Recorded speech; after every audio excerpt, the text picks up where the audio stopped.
नमस्कार दोस्तों, मैं हूं राशिद और आप देख रहे हैं वी मीडिया। इन दिनों उत्तर प्रदेश की राजनीति की सारे मुल्क में चर्चा हो रही है। हर रोज राजनीतिक हलचलों से पार्टियां एक दूसरे को झटका दे रही हैं। तो वहीं खबर है कि समाजवादी पार्टी को लेकर जहां एक और योगी सरकार में श्रम मंत्री रहे स्वामी प्रसाद मौर्य समाजवादी पार्टी में शामिल हुए।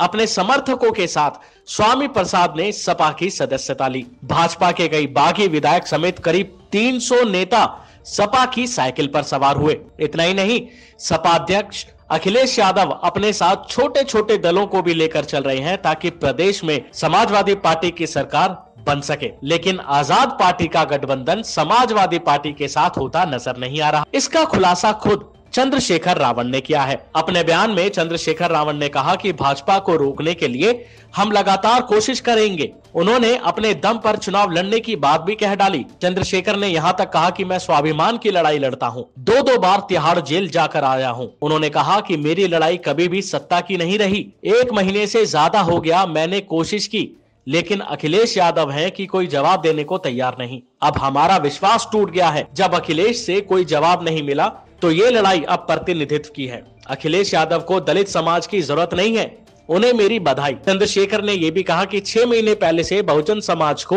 एक किया। अखिलेश यादव से लंबी बातचीतें भी चली। मैं पिछले 2 दिनों से लखनऊ में हूं। उन्होंने कहा मेरे लोगों को डर था कि हमारा नेता भी सपा के साथ रहे, लेकिन लगता है कि अखिलेश को दलितों की जरूरत नहीं है। अखिलेश यादव ने बहुजन समाज को अपमानित किया है। चंद्रशेखर ने यहां तक कहा कि बहुजन समाज के अंदर एक डर था, हम काशीराम को अपना नेता मानते हैं। तो वहीं इस दौरान उन्होंने भाजपा पर भी खूब आरोप लगाया और सपा की तुलना भी भाजपा से कर डाली। चंद्रशेखर ने कहा कि बीजेपी दलितों के घर खाना खाकर नाटक करती है, समाजवादी पार्टी भी इसी ट्रैक पर चल रही है। चंद्रशेखर ने यह भी कहा कि बीजेपी दलितों को अभी भी अछूत मानती है, इसलिए उनके घर बीजेपी नेता जाकर खाना खाते हैं। चंद्रशेखर ने कहा कि भाजपा नेता ब्राह्मण के घर खाना क्यों नहीं खाते। इसका सीधा सीधा उदाहरण यही है कि बीजेपी अभी भी दलितों को अछूत मानती है और इसीलिए दलितों के यहाँ खाना खाकर नाटक करती है। बहरहाल अब देखना होगा कि आखिर उत्तर प्रदेश में अभी कौन सी पार्टी